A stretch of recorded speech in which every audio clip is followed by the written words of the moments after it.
Hello everyone, कैसे हो बेटा आप सब। I hope you all are healthy and safe at home. ये स्टूडेंट्स, हमारा लेसन कंटिन्यू था दो बैलों की कथा, जिसके 2 पार्ट्स आपने पढ़े अब तक। जिसमें आपने पढ़ा कि हीरा और मोती 2 बैल हैं जिनका मालिक है झूरी। झूरी उन्हें अपने साले गया के पास भेज देता है, जहां उनके साथ काफी बुरा व्यवहार होता है। बस एक छोटी बच्ची थी जो उनको रोटी खिलाती थी, जिससे उनको प्रेम होता है, आत्मीयता होती है, क्योंकि उसके साथ भी वैसा ही व्यवहार हो रहा था। उसकी सौतेली माँ उसे मारती थी। तो छोटी बच्ची एक बार उन्हें वहां से भगा देती है, जिसके बाद वो फंस जाते हैं। उनके साथ क्या क्या होता है, वो कांजी होस नामक एक जगह में फंस जाते हैं, जहां पर काफी जानवर पहले से बंद थे, और मोती और हीरा की मदद से बाकी जानवर भाग जाते हैं वहां से, और मोती और हीरा जो थे वहां पर फंस जाते हैं। उसके बाद क्या होता है ये हम आज के पाठ में पढ़ेंगे। अब सभी जानवरों के बाद हीरा और मोती वहां रह गए थे। 1 सप्ताह तक दोनों मित्र वहां बंधे पड़े रहे। किसी ने चारे का एक तृण भी न डाला, यानी उन्हें कुछ खाने को नहीं दिया गया। हाँ, एक बार पानी दिखा दिया जाता था, यही उनका आधार था। दोनों इतने दुर्बल हो गए थे कि उठा तक ना जाता था। ठठरियां निकल आई थी, यानी उनकी हड्डियां निकल आई थी, क्योंकि 1 हफ्ते तक उन्हें कुछ नहीं दिया गया था खाने को। एक दिन बाड़े के सामने डुग्गी बजने लगी। दोपहर होते होते वहां 50-60 आदमी जमा हो गए। दोनों मित्र निकाले गए और उनकी देखभाल होने लगी। लोग आकर उनकी सूरत देखते और मन फीका करके चले जाते। ऐसे मृतक बैलों का कौन खरीदार होता, यानी लोग उन्हें खरीदने के लिए आए थे, तभी उनको देख रहे थे। सहसा एक दड़ियल आदमी, जिसकी आंखें लाल थी, मुद्रा अत्यंत कठोर, वो आया और दोनों मित्रों के कूलों में उंगली गोदकर मुंशी जी से बात करने लगा। उसका चेहरा देखकर अंतर ज्ञान से दोनों मित्रों के दिल कांप उठे। वह कौन है और उन्हें क्यों टटोल रहा है, इस विषय में उन्हें कोई संदेह न हुआ। दोनों ने एक दूसरे को भीत नजरों से देखा। भीत यानी डरी हुई आंखों से देखा और नेत्र झुका लिया। यानी जब वो दड़ियल आदमी उन्हें उंगली गोद कर देख रहा था तो वो दोनों मित्र डर गए। हीरा ने कहा, गया के घर से नाहक ही भागे। नाहक मतलब बेकार में भागे, अब जान न बचेगी। मोदी ने अश्रद्धा के भाव से उत्तर दिया, कहते हैं भगवान सबके ऊपर दया करते हैं, उन्हें हमारे ऊपर दया क्यों नहीं आती। भगवान के लिए हमारा मरना जीना दोनों बराबर हैं। चलो अच्छा ही है, कुछ दिन उसके पास तो रहेंगे। एक बार भगवान ने उस लड़की के रूप में हमें बचाया था, अब क्या नहीं बचाएंगे। यानी अब उन्हें अभी भी विश्वास था कि वो बच जाएंगे। यह आदमी छुरी चलाएगा, देख लेना। तो क्या चिंता है, मांस, खाल, सींग, हड्डी सब किसी न किसी के काम आ जाएगा। यानी उन्हें ये लग रहा था कि ये आदमी कसाई है और वो उन्हें काट डालेगा। नीलाम हो जाने के बाद दोनों मित्र उस दड़ियल के साथ चले। अब उनकी नीलामी हो गई और उनको बेच दिया गया, नीलाम कर दिया गया, और दड़ियल आदमी उन्हें लेकर चला गया। दोनों की बोटी बोटी कांप रही थी, वो अंदर से बहुत कांप रहे थे। बेचारे पांव तक ना उठा सकते थे, पर भय के मारे गिरते पड़ते भागे जाते थे, क्योंकि वह जरा भी चाल धीमी होने पर जोर से डंडा जमा देता था।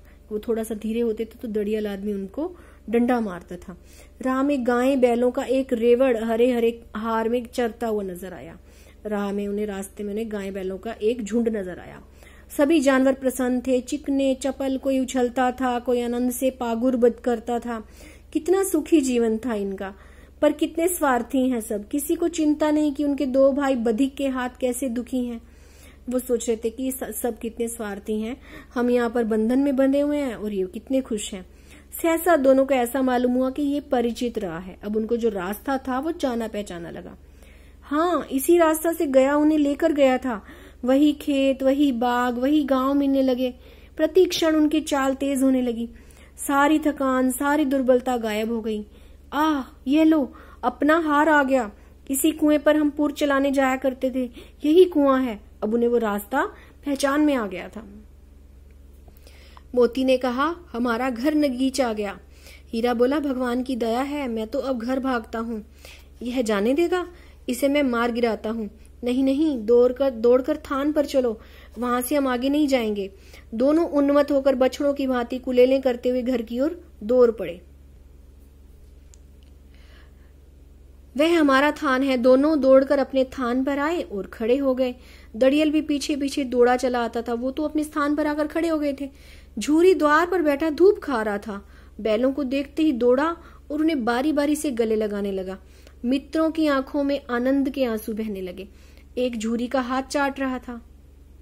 धड़ियल ने जाकर बैलों की रस्सियां पकड़ ली। झूरी ने कहा, मेरे बैल हैं।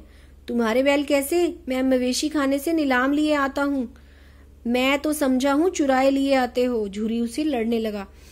चुपके से चले जाओ, मेरे बैल हैं, मैं बेचूंगा तो बिकेंगे। किसी को मेरे बैल नीलाम करने का क्या अख्तियार है? अख्तियार मीन्स हक, यानी किसको क्या हक है कि मेरे बैलों को नीलाम करे?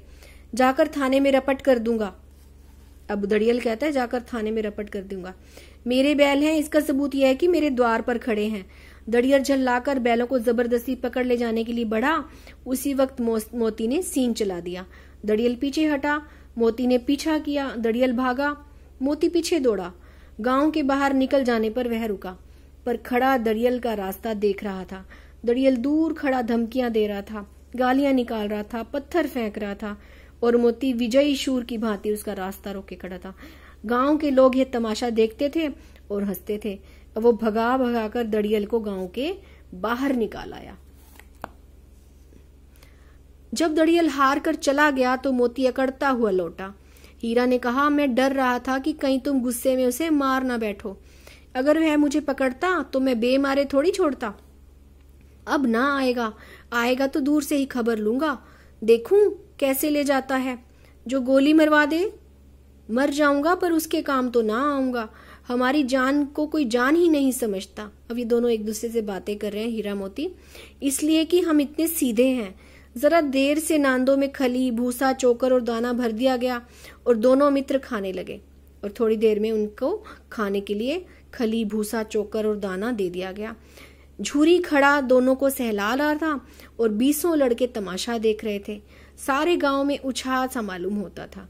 उसी समय मालकिन ने आकर भी दोनों के माथे चूम लिए, यानी मालकिन भी उन्हें देखकर बहुत खुश हो गई। तो यहाँ आपका पाठ खत्म होता है। क्या सीखा आपने इस पाठ से? हमने ये सीखा कि आजादी की कोई कीमत नहीं होती, किसी भी कीमत पर आजादी सबको प्यारी होती है। हीरा और मोती चाहे जानवर थे, लेकिन आजादी उनको भी कितनी प्यारी थी।